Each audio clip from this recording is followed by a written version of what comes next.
आप लोग का स्वागत है अपना YouTube channel Sunny success education में। आज का टॉपिक बहुत खास होने वाला। आज का टॉपिक बतलाने जा रहे हैं क्लास 10वां के मैथ से दो चर वाले रैखिक समीकरण युग्म प्रश्न वाले 3.5 के क्वेश्चन नंबर 1 है। अगर आप इस वीडियो के शुरू से अंत तक देख लेंगे तो मैं आपको विश्वास और गारंटी के साथ बोलता हूं कि जिस हिसाब को बतलाने जा रहे हैं, अगर आप इस वीडियो के शुरू से अंत तक देख लेंगे तो यहाँ से आपको बिहार बोर्ड में 5 नंबर कहीं दिक्कत नहीं होगा। यहाँ से बिहार बोर्ड 5 नंबर पूछते रहता है क्योंकि वर्गगुणन विधि क्या होता है, वर्गगुणन विधि से बिहार बोर्ड 5 नंबर को पूछते रहता है। अगर आप इस वीडियो के शुरू से अंत तक देख लेंगे तो आपको वर्गगुणन विधि में कहीं दिक्कत नहीं होगा। तो यहाँ बोल रहा है क्वेश्चन क्या, देखिए, निम्न रैखिक समीकरण के युग्मों में से किसका एक अद्वितीय हल है, किसका कोई हल नहीं है, किसका परिमित रूप से अनेक हल है। अद्वितीय हल की स्थिति में उसे वर्गगुणन विधि से ज्ञात कीजिए। तो सबसे पहले यहाँ पर समझिए किसका कोई हल नहीं है, किसका अद्वितीय हल, किसका परिमित रूप से अनेक हल होता है। तो सबसे पहले इसका एक समीकरण होता है, उसको पहले आप समझिए। देखिए, अगर रहेगा a1/a2 not equal to b1/b2, इसको बोलते हैं अद्वितीय हल। क्या बोलते हैं? अद्वितीय हल इसको बोलते हैं। अब यहाँ पर देखिए, अगर दूसरा समीकरण रहेगा a1/a2 बराबर b1/b2 not equal to c1/c2, अगर ऐसा रहेगा तो उसको हम बोलते हैं कोई हल नहीं। क्या बोलते हैं? कोई हल नहीं होता इसका। इसको हम बोलते हैं समांतर भिन्न। क्या बोलते हैं? समांतर। इसको बोलते हैं प्रतिच्छेद, इसको बोलते हैं प्रतिच्छेद, इसको बोलते हैं समांतर। अगर रहे a1/a2 बराबर b1/b2 बराबर c1/c2, अगर ऐसा रहे, तीनों बराबर रहे, तो इसको बोलते हैं अपरिमित रूप से अनेक हल। क्या होगा? अनेक हल। तो वही यहाँ पर बोला, क्या बोला? यहाँ पर बोला किसका कोई हल नहीं है, किसका परिमित रूप से अनेक हल है। अद्वितीय हल की स्थिति में अगर रहेगा तो उसको वर्गगुणन विधि से ज्ञात करना है। तो अगर मान लीजिए कि अद्वितीय हल रहेगा, अगर ऐसा समीकरण आ जाएगा उसको हम वर्गगुणन विधि से निकालना पड़ेगा। तो सबसे पहले देखिए, एक हिसाब बतलाएंगे, 2 हिसाब, 3 हिसाब, आपको कहीं दिक्कत नहीं होगा, ट्रिक के माध्यम से बतलाएंगे। इसलिए मैं बार बार बोल रहा हूँ कि इस वीडियो के कम से कम शुरू से लास्ट तक जरूर देखिए। पहले क्या हो रहा है, देखिए, इसमें नहीं कुछ है तो क्या है? 1 है, तो a1 बराबर क्या हो जाएगा? 1 हो जाएगा। कितना? 1। b1 बराबर कितना हो जाएगा? कितना है? 3। माइनस लगा हुआ है तो -3 हो गया। c1 बराबर कितना है? -3। कितना? -3। अब देखिए, a2 बराबर कितना है? a2 बराबर कितना है? 3 है।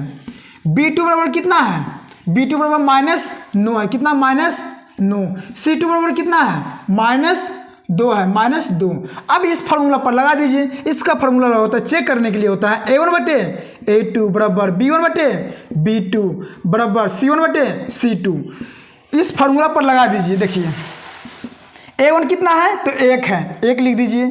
a2 कितना है? 3 है, 3 लिख दीजिए। बराबर b1 कितना है? -3 है, -3 लिख दिए।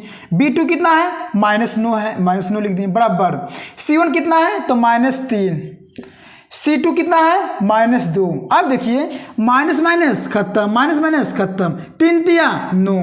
अब इसका समीकरण कितना होगा? तो देखिए, 1/3 बराबर 1/3 नॉट इक्वल टू 3/2। अब यहाँ पर समझिए कि ये दोनों मिल रहा है, ये संख्या नहीं मिलता है तो उसको हम क्या बोलते हैं? देखिए, ये दोनों संख्या मिल रहा है ने, ये संख्या नहीं मिलता, इसको क्या बोलते हैं? कोई हल नहीं। इसको हम बोल सकते हैं समांतर। क्या बोलते हैं? समांतर। तो यहाँ पर लिख दीजिए समांतर रेखा। क्या हो जाएगा? समांतर रेखा। मतलब कोई हल नहीं। लेकिन बोला है कि वर्गगुणन विधि किसको बनाना है? तो जिसको अद्वितीय हल, मतलब बोल रहा है किसका एक अद्वितीय हल है, किसका कोई हल नहीं है, किसके अपरिमित रूप से अनेक हल है। अगर अद्वितीय हल की स्थिति में रहेगा तभी उसको वर्गगुणन विधि से बनाएंगे, ऐसे नहीं उसको बनाएंगे। तो देखिए, अद्वितीय हल आया, नहीं आया, तो इसको वर्गगुणन विधि से बनाएंगे, तो इसमें नहीं बनाएंगे। यहाँ पर नीचे में लिख देना है वर्गगुणन विधि से नहीं बनाना है। अब दूसरा समीकरण देखिए, कितना? दूसरा। तो देखिए, a1 कितना हो गया? a1 कितना हो गया? a1 हो गया कितना? 2। b1 कितना हो गया? नहीं कुछ है तो 1 है। अब यहाँ पर समझिए, c1 कितना हो जाएगा? बराबर के राइट साइड 5 है, जब बराबर के लेफ्ट साइड लाएंगे क्या होगा? माइनस में 5 होगा, तो c1 बराबर -5। a2 बराबर कितना हो गया? a2 बराबर 3। b2 बराबर कितना हो गया? 2। C2 बराबर कितना हो जाएगा, बराबर की साइड मान लो 8 है, बराबर की साइड लाएंगे तो क्या होगा, माइनस में 8। अब इस फॉर्मूला पर लगा दीजिए A1 बटे A2, इसको चेक कीजिए पहले, B1 बटे B2, C1 बटे C2।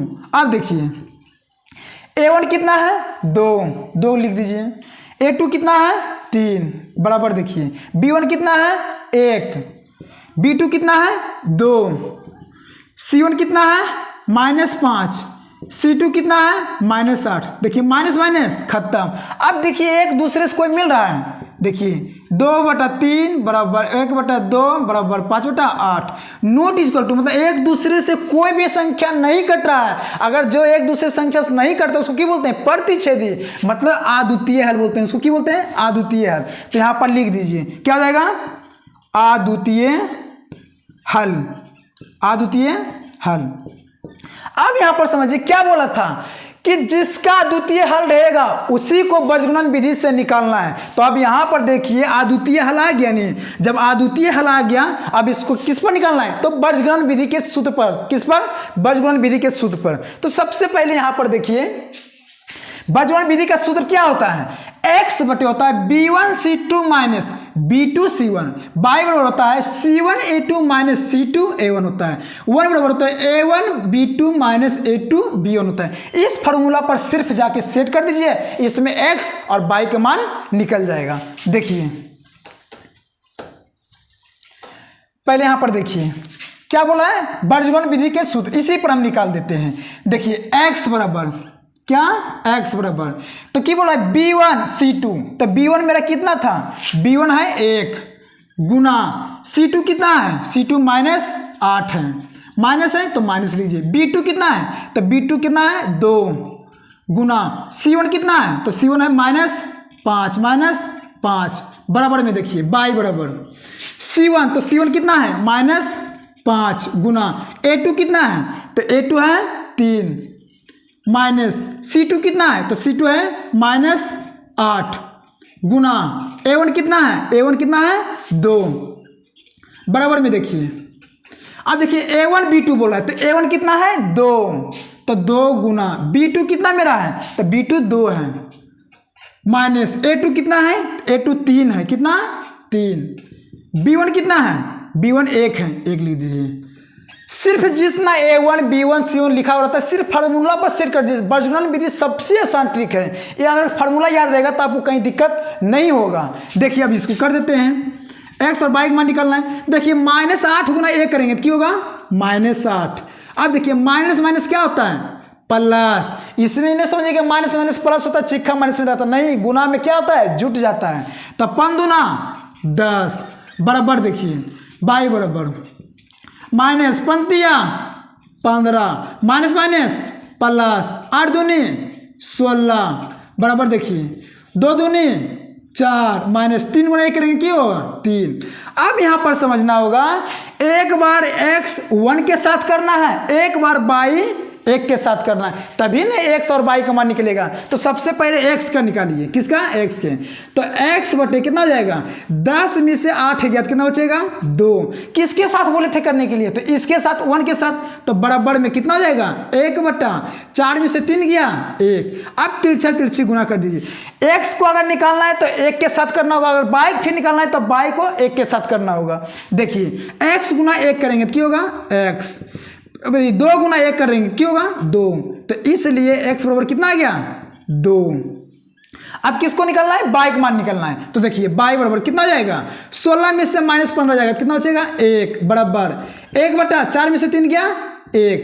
अब तिरछा तिरछी गुना कर दीजिए, y बराबर कितना हो गया 1 गुना 1 कितना 1, इसलिए y बराबर कितना आ गया 1 आ गया। इसी को बोलते हैं बीजगणन विधि से निकालने। बीजगणन विधि सिंपल है, अगर आपको मान लीजिए कि सूत्र याद रहेगा तो आपको कहीं दिक्कत नहीं होगा। अगर आपको ये वीडियो पसंद आए तो इस चैनल को सब्सक्राइब करें, इस वीडियो के अधिक से अधिक अपने दोस्तों के पास शेयर करें। देख लें इस पसीना में आप लोगों के लिए एकदम खड़ा है, इसलिए इस छोटा भाई की थोड़ा सा मदद कीजिए। मिलते हैं नेक्स्ट वीडियो में। जय हिंद, जय भारत।